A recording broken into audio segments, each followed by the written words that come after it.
Welcome back to Fridge Facts, everybody. This is May 23rd's Fridge Fact. Apologies for the delay. It's just been a loaded weekend for the kid, but we've got a really fun Fridge Fact here for you today. We're going to go all the way back on this day in 2000. Eminem released his third studio album, the Marshall Mathers LP, which became the fastest-selling studio album ever, and it won the Grammy for Best Rap Album in 2001.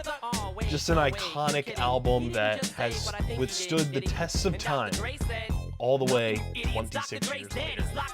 Let me know your favorite song from the Marshall Mathers LP or your just favorite Eminem song in general down in the comment section below. And I'll see you all back here later on with another Fridge Fact for May 24th.